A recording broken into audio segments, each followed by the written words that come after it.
Kamustahin natin yung sitwasyon, St. Peter's, pakianon man, Square. Yan, mahigit 5 oras batas, i-anunsya ang bagong Santo Papa. Live sa Vatican City, naroon po si Connie Sison. Connie, pahag! Good morning! Good morning sa inyo dyan at sa amin naman mag-aalas 12 ng hating gabi na rin dito, pero hindi talaga halatang alas 12 ng hating gabi na, no? Dahil sa marami pa rin ang naririto sa ating paligid sa may St. Peter's Square at nakikita natin na kung dati talagang tahimik, hindi ba? Pagka tuwing nagla-live tayo sa inyo ng ganitong oras, wala na ganong mga tao. Ang mga kasama na lang namin dito yung mga gwardya o kaya naman yung mga pulis na nagro-ronda. Pero ngayon, very festive ang mood. Marami sa mga turista, mga pilgrims ang naririto pa rin at nakakalat. Ano?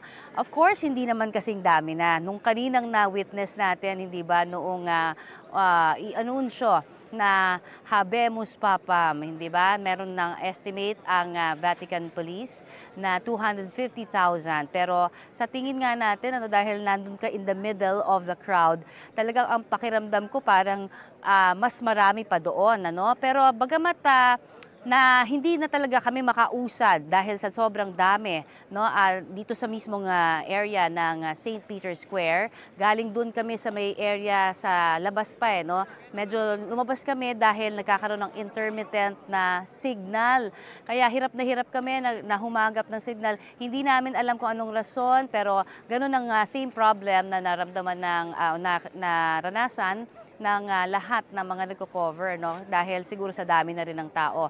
Pero bagamat medyo karoon nga ng maraming tao, wala kaming nakita na nagsiksikan, nagkabalyahan, nagkainisan.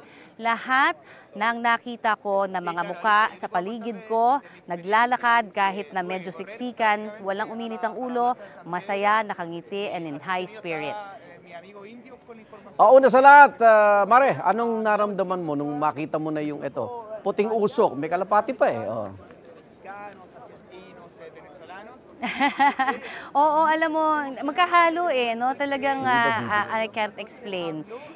Yung emotion siguro dahil parang nag-aantay ng lahat at nakikita mo na parang may mga umiiyak sa paligid mo.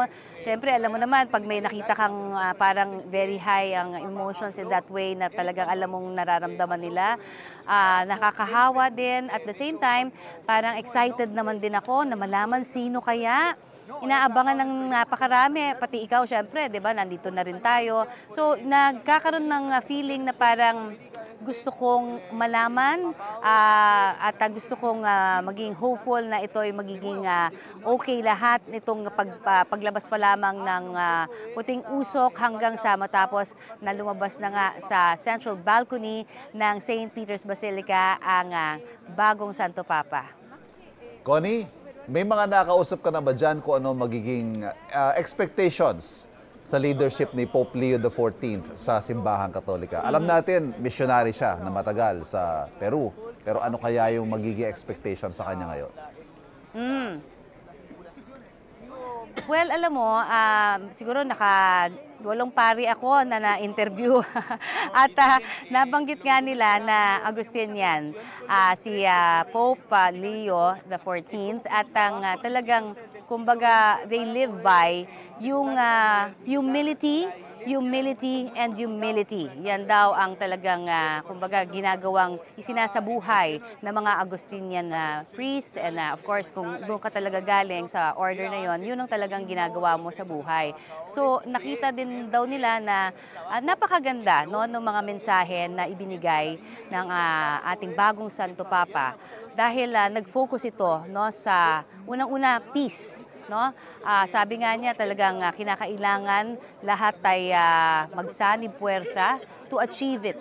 No? At tinalakay niya rin sa kanyang mensahe kanina yung tungkol naman sa pagmamahal. No? He is interested in building bridges instead of siguro walls, di ba? At ganun din, meron din siyang, isinulat ko nga lahat para talagang word per word. No? Sabi niya, you have to work together towards knowing God, hindi dapat makalimutan ang Diyos. At we must be a church, sabi niya, na open to the needs of of others, na especially to help others, sabi niya. So sa tingin ng mga paring nakausap ko, merong pagkakahalintulad, no, doon sa pananaw ni Pope Francis, itong si Pope, bagong Santo Papa na si Pope Leo XIV, no? Pero hindi daw dapat ikumpara dahil syempre kada Pope ay iba-iba pa rin naman yan. Pero dahil nga appointed din siya ni Pope Francis, nakikita siguro din ni Pope Francis na meron silang pare-parehong mga paniniwala. At nakikita rin natin yon dahil nabanggit din naman ni Pope Francis, di ba, na talagang dapat ay for the poor ang simbahan. Nung una pa lamang siyang naluklok, sinabi niya na yan di ba? Nang wish niya talaga ay magkaroon ng simbahan na mahirap na para sa mahirap. So parang ganun din ang takbo na ngayon ng magiging leadership base, no, sa mga nabanggit niya kanina sa kanyang talumpati. Connie, siyempre marami namang mga Pinoy talaga na nandiyan dyan sa Italy, sa Vatican, di ba? Diyan sila talaga naka-base na. Pero may mga na-encounter ka ba na galing dito, lumipad dyan, para abangan lang kung sino yung mga magiging bagong Santo Papa. Dahil alam naman magkakaroon talaga. At lumipad para masaksihan nila ng personal yung napakahalagang pangyayari na yan, Connie? Yes. Oo, alam mo, bago pa lamang itong pagkaka-announce nga na may bago na tayong Santo Papa at saka yung pagkabibigay niya pala nung hindi talumpati kundi mensahe, Urbi et Orbi. Sinasabi nga ng mga Pilipino na kausap natin na talagang plinano nila, no? Plinano nila nung nalaman nila na sumakabilang buhay na nga si Pope Francis. Alam nila na talagang kailangan magkaroon syempre ng bagong halili na Santo Papa. Plinano ng mga isang pamilya mula sa Palawan, na magpunta dito sa Roma at dito nga ay tunghayan itong conclave. Tapos meron din tayong mga iba pang mga pilgrims, no? Yung mga grupo-grupo ba na sumasama, no, para sa mga tour. Marami tayong nakausap ng mga Pilipinong sumama doon at bukod sa pamilya, sa mga nagpipilgrim, ay meron din naman mga magkakabarkada, magkakaibigan. So talagang hindi ito sa edad, no?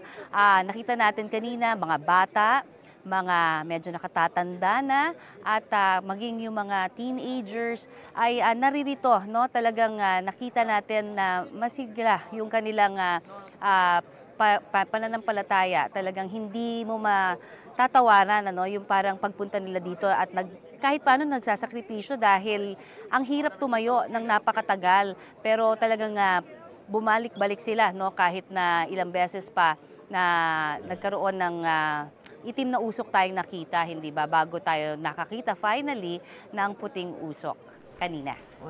Connie, may impormasyon na ba itong Vatican? Bakit si Pope Leo ang pinili nitong si Cardinal?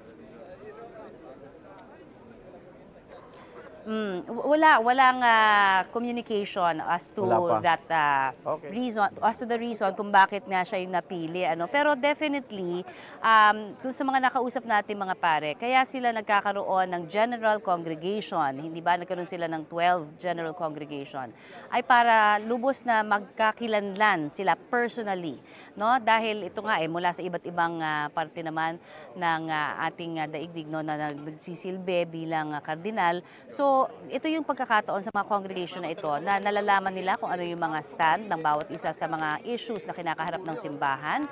At yung mga yon ang nagde-determine somehow, bukod syempre sa ipinagdasal nila sa banal na Espiritu Santo, di ba? Talagang yun naman paulit-ulit na yung Holy Spirit ang dapat gumabay sa kanila para sa pagpili ng susunod na Santo Papa. More than, of course, knowing them personally dun sa mga congregation na inattendan. Maraming salamat at ingat ka dyan, Connie Season.